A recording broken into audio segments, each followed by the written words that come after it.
dire que j'ai suffisamment parlé à propos des raisons qui m'ont poussé à me désolidariser de toute activité du mouvement pour la renaissance du Cameroun, que, je voudrais le rappeler, j'ai co-créé pendant que M. Maurice Kamto cela coulait tout doux au gouvernement.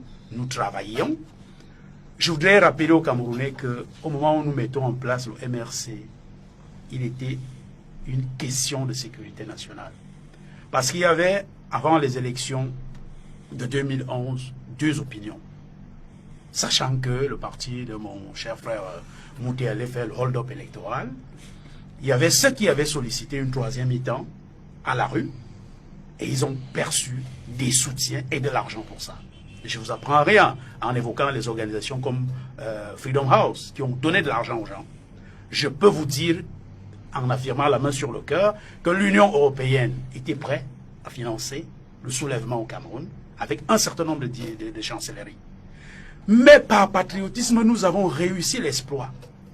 Les gens de la troisième mi-temps et ceux qui disaient non, on ne peut pas prendre l'argent des autres pour créer quelque chose, on s'est accordé à créer un mouvement politique. C'est pour ça que nous avons tendu la main à tout le landerneau politique.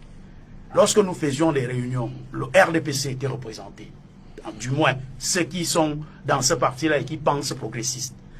Le SDF, le CPP, l'ANDP, il y avait tellement de partis, M. Paul Aya, Olivier Billet, il y avait des intellectuels que leur nom vous dirait certainement quelque chose, Mathias Eric Onangini, Claude Abbé, Stéphane Akwa, pour ne citer que cela. Donc c'était une mouvance. Sauf qu'il y a eu tromperie sur la marchandise. Sur deux points moins. Nous décidons de façon réflexe, d'ailleurs c'est M. Fabien Sigana qui propose Maurice Kamto. Et nous acceptons à la convention qui a eu un accouchement vraiment difficile. Sauf que M. Alain Foguet, et là vous allez permettre M. Kouebo, que moi je cite les contemporains, M. Alain Foguet, lui il avait un calendrier dans le sac.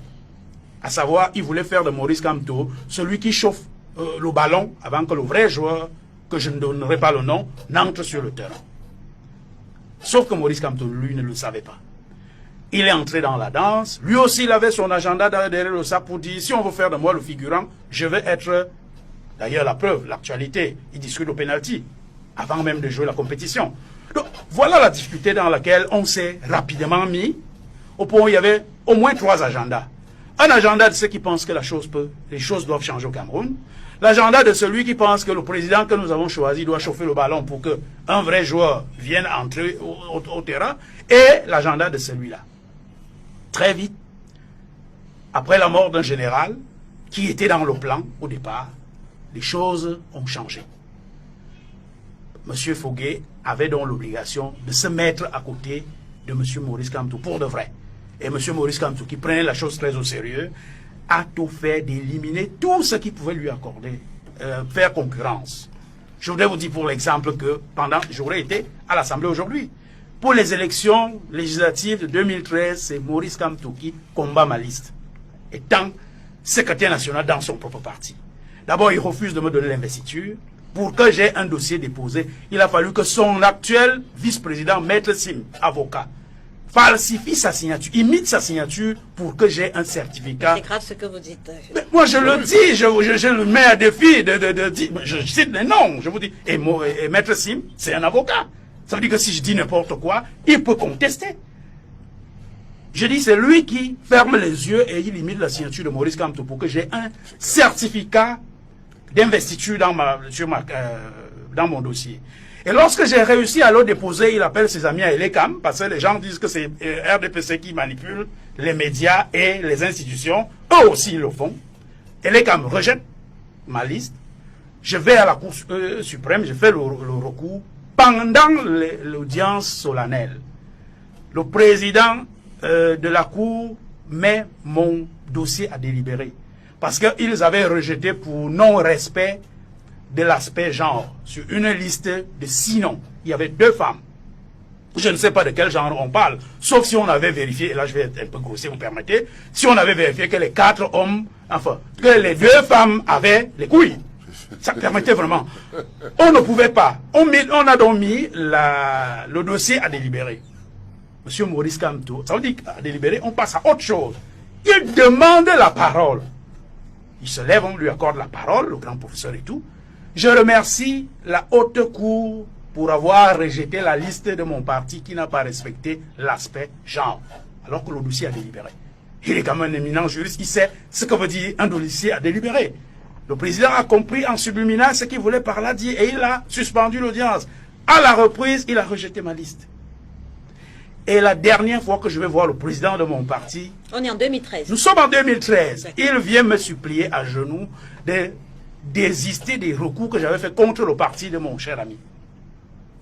Quel intérêt un président d'un parti a-t-il à demander à son camarade militant de désister sur les recours qu'il a portés contre les listes de notre parti? Mais vous avez laissé que 5 années encore, c'est cool, on est en 2013. Vous savez, lorsque quelqu'un a la prééminence, c'est là où je voulais en venir, parce qu'il y a d'autres qui disent nous avons choisi la convention pour démissionner. C'est à la convention qu'on lave le linge sale.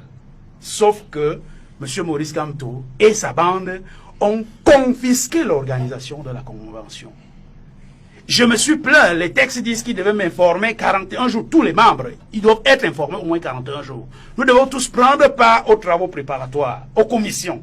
Alors, si je suis exclu, si je ne sais même pas où est-ce que je peux déposer le dossier pour le challenger, vous conviendrez avec moi qu'il n'y a pas... Bon, j'ai attendu qu'il fasse son mandat et que je dise aux camarades la vérité pour qu'ils choisissent effectivement celui qui peut mener à bien le projet de faire la politique autrement que nous avons mis en place.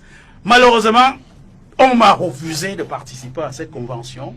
J'ai estimé donc que je ne devais même plus laisser un jour de plus. Vous savez, madame, j'ai un contrat avec les Camerounais. C'est de dire la vérité. Il se trouve malheureusement que lorsque nous tirons sur le parti de mon cher Mouté, tout le monde est content. Si vous regardez les followers sur Facebook, vous allez tomber par terre. Mais dès lors que vous touchez Maurice Kamto sur les faits, et les faits ne sont pas discutables, tout le monde vous traite de vendu, de lieutenant, de tel et de tel. Je dis, il faut qu'on arrête avec ça.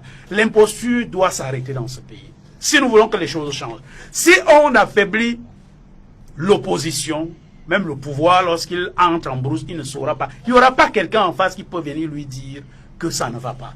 Et malheureusement, et je peux vous le dire aujourd'hui, pour terminer, il se trouve malheureusement qu'il y a des gens en prison qui pensent que M. Maurice Kamto leur doit des choses et qu'il doit tout faire pour prendre le pouvoir, y compris par le marché Mokolo, le marché Mbopi et le marché central de Yaoundé pour qu'ils les sortent de prison. C'est de ça dont il est question. Voilà le programme et ils vont marcher sur nous avant de s'en sortir. Si au moins ils pouvaient proposer quelque chose aux Camerounais, nous serons les premiers puisque nous avons été là. Je voudrais vous rappeler, ça c'est pour chuter, lorsque nous devions créer le MRC, j'ai risqué ma vie. Parce que j'avais choisi entre aller à la conférence de création du MRC ou d'aller me faire opérer à l'hôpital un abcès appendiculaire. J'y ai eu infection parce que la soldatesque du pouvoir nous a enfermés au Hilton, vous connaissez l'histoire. Quand je suis arrivé à l'hôpital, c'était tard. Si je n'avais pas une épouse, médecin, je serais mort. Vous voyez, quelqu'un qui risque sa vie pour quelque chose, c'est pas une blague. Voir dans des kidams qui un beau matin vous disent que vous êtes le pion de M. Biya, comme si M. Biya avait besoin du pion. Jusqu'à la dernière minute, vous pouvez gagner l'élection, M. Biya décide de ce qu'on va lire. D'ailleurs, en 92, Dipadamouel a dit, on m'a dit de dire. Et il a donc besoin d'avoir des pions.